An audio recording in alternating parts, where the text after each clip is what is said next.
He said just 6 words. And in that moment, everything inside me sank. My gut knew before my brain caught up. Words are powerful, not just because of what they mean, but because of when they're said, how they're said, and why they're repeated when something feels off. If you've ever left a conversation feeling more confused than when it started, this video is for you. You see, cheating doesn't always start in the bedroom. It often starts in the subtle shifts, the silence between texts, your overreactings, and yes, in 6 specific words that cheaters use, like shields. These aren't just random phrases, they're patterns. Patterns used by men who are hiding something. They're designed to deflect, to blame shift, and to buy more time without accountability. And when you hear them, you might brush them off until they start echoing in your head at 3 a.m. In the next few minutes, I'm going to break down these 6 words one by one, not just what they are, but what they really mean beneath the surface. You'll see how these phrases connect to deeper manipulation tactics and emotional cover-ups. So if you've been doubting yourself, second-guessing your instincts, or trying to not seem crazy, pause, breathe. You're not imagining it. Because once you hear these 6 words and understand their real intent, you won't unsee the truth again. Let's get into it. Most people think cheating is just a physical act. But the emotional groundwork starts long before anyone steps outside the relationship. And it almost always begins with language. When a man is cheating or emotionally checked out, his words become more strategic, less about honesty, more about survival. He's not necessarily trying to hurt you. He's trying to protect the double life he's built. That means saying just enough to keep your suspicion low, while subtly shifting blame, avoiding accountability, and controlling the narrative. The specific phrases become his tools, not because they're true, but because they're useful. Cheaters often rely on emotionally loaded, but logically empty statements. Things that sound like explanations, but really just muddy the water. He wants to keep you second-guessing yourself, because as long as you're confused, you're less likely to confront him or dig deeper. Think about it. If he says something like, "You're being dramatic," it instantly makes you the problem. You go from feeling suspicious to feeling guilty for even bringing it up. That's not a coincidence. That's manipulation through language. Cheaters also tend to lean on phrases that imply distance. It's not a big deal. You're reading too much into it. Why don't you trust me? All of these put the spotlight back on you, making you the one who has to defend yourself, rather than him explaining the shady behavior. And here's the deeper layer most people miss. These phrases aren't always rehearsed. Over time, they become instinctual. Because once a man learns that certain words can shut down confrontation, he'll keep using them. It's a form of emotional conditioning, training you to doubt your intuition. That's why identifying these patterns is so important. It's not just about catching a cheater. It's about waking up to how someone might be using words to quietly chip away at your confidence and clarity. When someone loves you, their words are honest, not evasive. They want to calm your fears, not cause more confusion. If you're constantly walking on eggshells because of how he phrases things, that's not love. That's manipulation. The first phrase you need to pay attention to is, "You're overthinking it." At first glance, it sounds innocent, maybe even caring, like he's trying to soothe your anxiety or help you calm down. But listen carefully, because this phrase is one of the most common tools used by someone who doesn't want you asking the right questions. When a man says you're overthinking it, what he's often really saying is, stop thinking about it altogether. He wants to shut down your train of thought before it leads somewhere dangerous, like the truth. This phrase is designed to make you question you. It subtly implies that your intuition, your observations, and your gut feelings are all invalid. And the more you hear it, the more you start to internalize that message. You begin to wonder, am I being too sensitive? Am I reading into things? Maybe I am the problem. That's exactly the point. Cheaters and emotionally unavailable partners in general don't want deep conversations. They want peace on the surface, while chaos brews underneath. So when something doesn't add up, when his story changes, when his behavior shifts, when his attention fades, he uses this phrase to gaslight you without sounding aggressive. Because let's be real, if he had nothing to hide, why wouldn't he want to talk things through? Why would he instantly label your concern as overthinking? A man who values your peace of mind will never make you feel guilty for needing clarity. Overthinking becomes a shield. It helps him delay the fallout, avoid consequences, and keep you in a loop of self-doubt. And over time, it chips away at your confidence. You start ignoring your instincts. You start giving him the benefit of the doubt, even when the evidence is right in front of you. But here's the truth. Most women don't overthink. They sense. There's a difference between paranoia and intuition. Intuition comes from patterns, from subtle shifts in energy, from emotional detachment that doesn't match the words being spoken. You're not crazy for noticing that he suddenly guards his phone. You're not wrong for feeling distance even when he's sitting next to you. And you're definitely not overthinking if something feels off and isn't being addressed. That phrase is more than a dismissal. It's a distraction from the truth. And once you learn to recognize it for what it truly is, a defense mechanism, not a resolution, you'll start trusting your gut again. The second phrase to look out for is, I just want you to be happy. At first, this sounds sweet, almost selfless. It's the kind of thing you'd expect someone who truly cares about you to say. But in the wrong context, this phrase is one of the most effective emotional deflection tactics a cheating or emotionally manipulative man can use. Let's break this down. When a man says, I just want you to be happy, during a moment of conflict, or when you're questioning the relationship, what he's often doing is stepping out of the line of fire without answering anything. He's removing himself from responsibility. He's subtly saying, your feelings are your problem, not mine. It sounds like he's being noble, but what he's really doing is avoiding accountability. This phrase becomes especially suspicious when you voice concerns, brought up inconsistencies, or ask for emotional transparency. And instead of addressing your points directly, he flips the focus back to your happiness. Not as a solution, but as an escape route. In many cases, cheaters use this phrase right before emotionally distancing themselves. It's a soft exit, a way to silence your concerns while making themselves look like the good guy.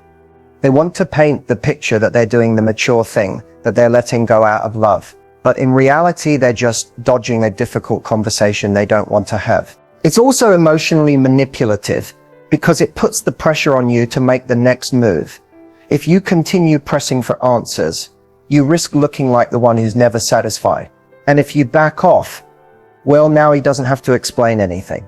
It's a win-win for him and a lose-lose for you, especially if you're the kind of person who always wants to see the good in someone. Here's the truth. People who genuinely care about your happiness don't just say it, they show it through honesty, through communication, through consistency. They don't use your happiness as a convenient way to exit a conversation that makes them uncomfortable. This phrase often surfaces when a man's guilt is catching up to him. He knows he's wrong. He knows something's off. But instead of admitting it, he shifts the emotional weight back onto you. Suddenly, it's not about what he did, it's about what you want. And in that shift, your pain gets bypassed. So the next time you hear, I just want you to be happy, listen to what's not being said. Is he trying to end a real conversation? Is he avoiding the truth? Or is he using your emotions to cover his own tracks?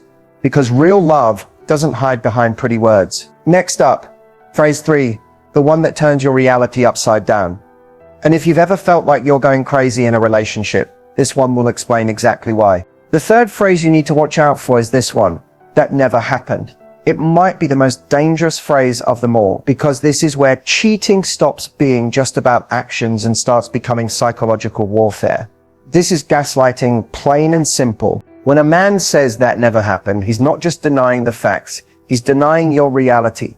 He's trying to rewrite history in real time.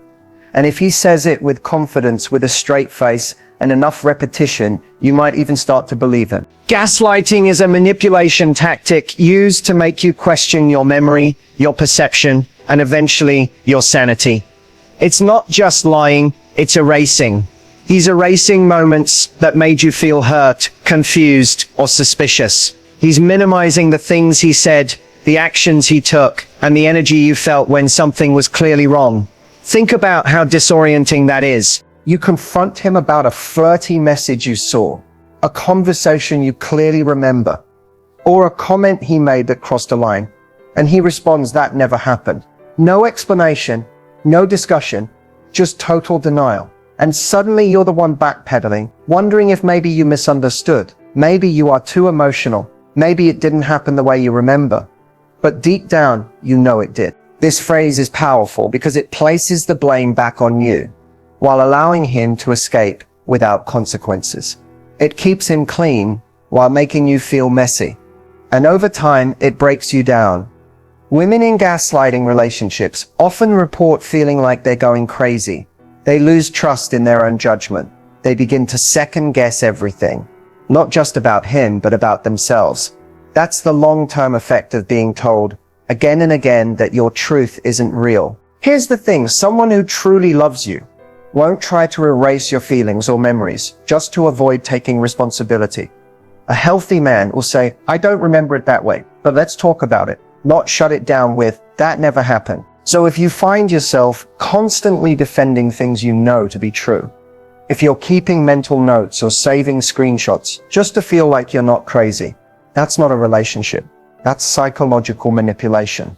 This phrase isn't just a red flag, it's a blaring siren. Because once someone starts rewriting your reality, it becomes harder and harder to leave. That's how control works, not through chains, but through confusion. If you've ever walked away from an argument feeling more lost than heard, ask yourself, is he protecting the relationship or just protecting himself? Next up is phrase 4, and this one's tricky because it comes wrapped in vulnerability. But don't be fooled, it's one of the oldest tricks in the book for avoiding responsibility while pulling on your heartstring. That fourth phrase to watch for is, I can't do anything right. At first it sounds like a moment of vulnerability, like he's being hard on himself, frustrated, maybe even remorseful. But don't be fooled, this phrase is one of the most manipulative tools in emotional deflection. It's not about taking responsibility. It's about avoiding it while making you feel guilty for even asking for more. This is classic victim play. When you bring up something that's bothering you, whether it's his distant behavior, his shady texts, or the growing lack of communication, and his response is, I can't do anything right, what he's doing is flipping the emotional script. Suddenly you're not talking about his actions anymore. You're comforting him instead. It's a subtle but powerful move. Now you're the one backtracking. You start reassuring him. No, that's not what I meant, you say. You're not a bad person. And before you know it, the original issue is buried beneath his need to be consoled. The spotlight has shifted again from accountability to sympathy. And here's the kicker. If he's cheating or hiding something, this phrase becomes a get-out-of-jail-free card, because as long as he looks hurt, broken, or misunderstood, you're less likely to press him for answers. You don't want to kick him when he's down, right? But that's exactly the emotional trap. Cheaters who use this phrase know they're crossing lines. They just don't want to deal with the consequences. So instead of facing your questions, they weaponize self-pity. It gives them a false sense of moral high ground. I'm trying, and you're never satisfied. It paints you as the aggressor, even if all you did was ask for the truth. And if you're someone with a big heart, a nurturing personality, or a tendency to see the good in people, this phrase hits hard. Because your instinct is to help, to heal, to make it better. But that's exactly why it works. It exploits your empathy. Here's the truth. Real vulnerability isn't defensive. It doesn't erase your pain, just to highlight theirs. A man who truly feels remorse will lean in and say, I know I messed up. Let's talk about it. Not shut down the conversation with a pity party. So the next time you hear, I can't do anything right, pause. Don't get swept up in the drama. Ask yourself, is this an honest moment or emotional manipulation in disguise? Because in healthy relationships, both people are allowed to express pain. Both people take responsibility, and both people fight for each other, not just for the upper hand in the moment.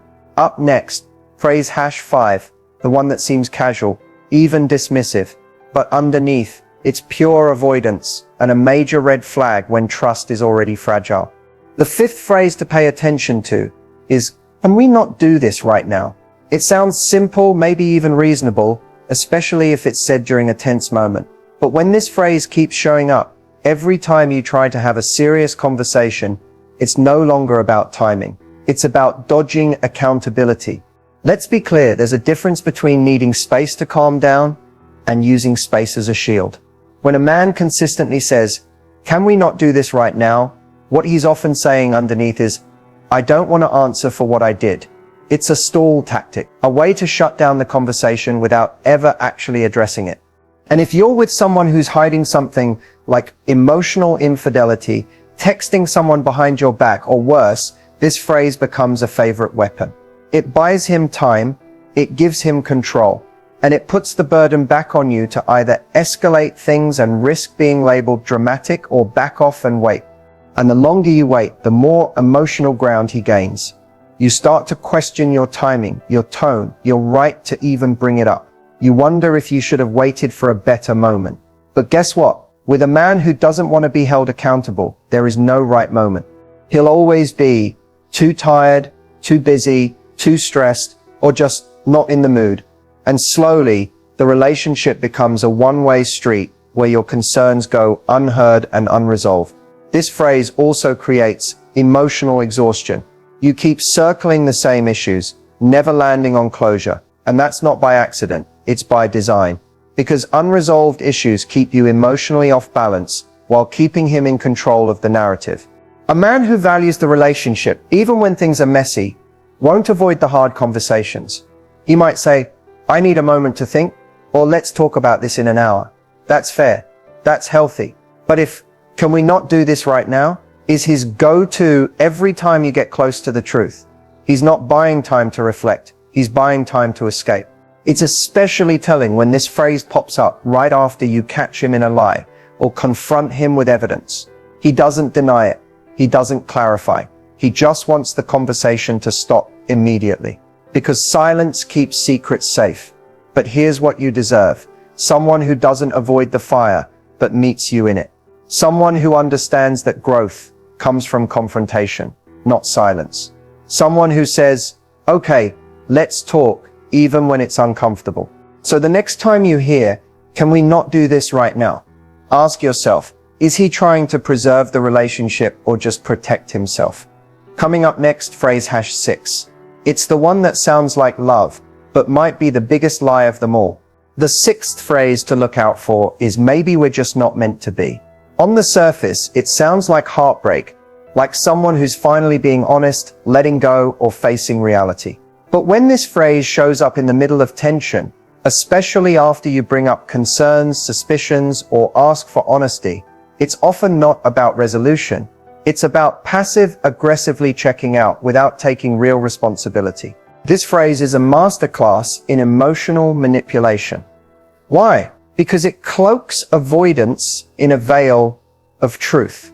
It sounds deep. It sounds thoughtful.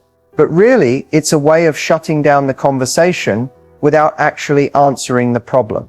When a man says, "Maybe we're just not meant to be," he's not necessarily ending the relationship. He's floating the idea out there, testing the emotional waters. He's saying something vague and heavy that leaves you scrambling to fix it. It's an emotional threat disguised as resignation. And it puts the weight of the moment entirely on your shoulders.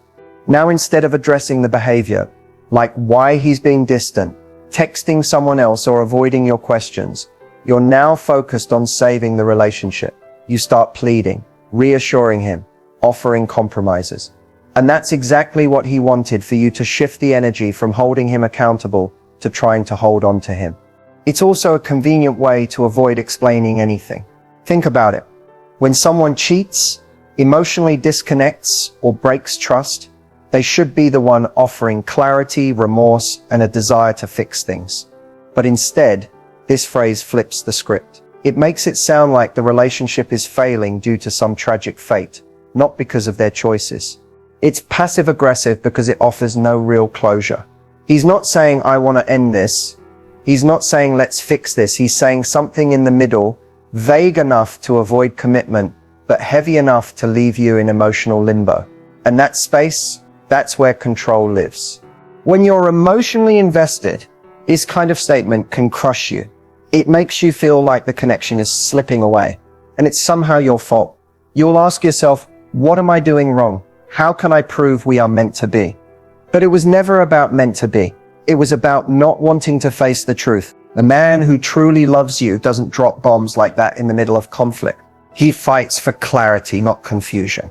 He leans in even when things get hard. He says, "Let's figure this out."